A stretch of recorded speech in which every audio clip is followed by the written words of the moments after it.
having a fundraising dinner this Thursday. It's the second time they've done this. The proceeds will be going to a nonprofit, Saved in America, in addition to others who are trafficking survivors.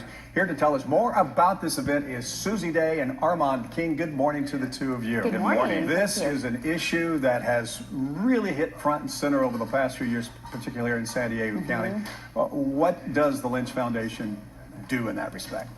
Well, about 4 years ago, Mr. Lynch, who is a longtime resident of San Diego, had the pleasure of meeting Joseph Travers, the co-founder of Saved in America, and he really opened his eyes to the issue here in San Diego, that it was happening in all of our communities, not just overseas, which is something that a lot of people think.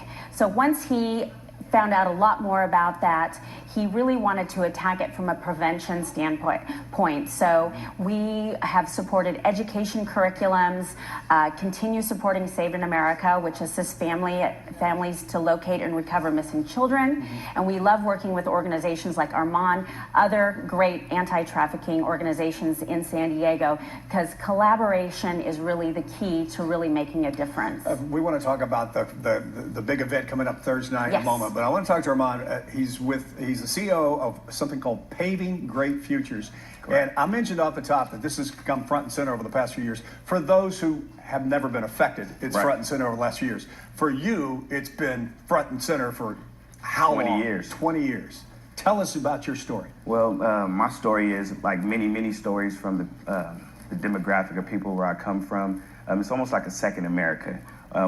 We see the American dream on television and magazines, but don't necessarily see those options and opportunities in front of us.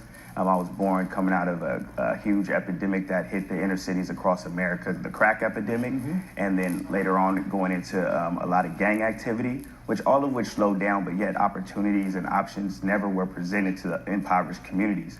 So human sex trafficking, which is a new term, we just thought it was pimping and prostitution at the time, was something that we went to because we were left optionless. And if you leave people optionless and they need food, clothing, and shelter, they're going to do whatever they can to survive.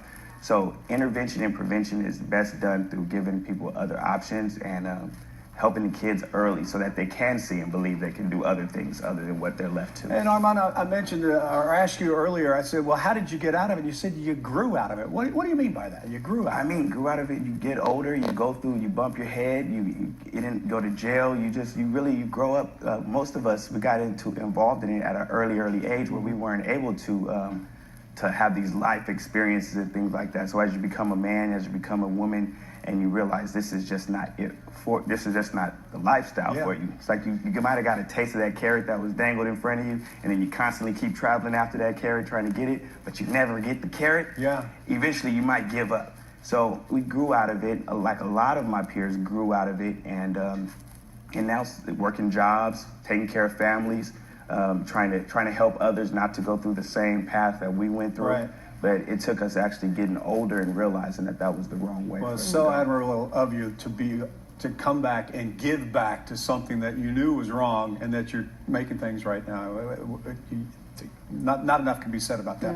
Let's talk about the event itself. It's not just his group, it's a lot of groups involved. A lot of big dignitaries are going to be there Thursday night. Thursday night at the Abbey, there's still a few tickets available, so if you go on our website, foundationforchildren.org, you can purchase tickets there.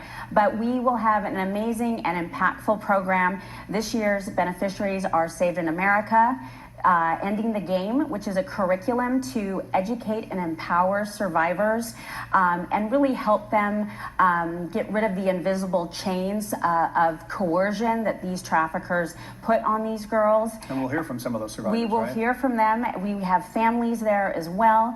And we will also be honoring our first 3 Seeds of Hope recipients, which is really a new platform for the foundation that gives survivors voices to realize their hopes and dreams and give them job opportunities, training, mentorship, technical training, and even seed funding for businesses they might want to start. That's at the Abbey from 5 to 8 o'clock this Thursday. That's on 5th Avenue. Are there still tickets available? There are still just a handful of tickets available, so we will probably sell out. LynchFoundationForChildren.org. All right, we'll put it on the KUSI. Wonderful. As well. Armand, thank you very much. We appreciate it, and we love Thank to hear from you. Every time you come in, you just inspire me. So thank you so much. Thank you.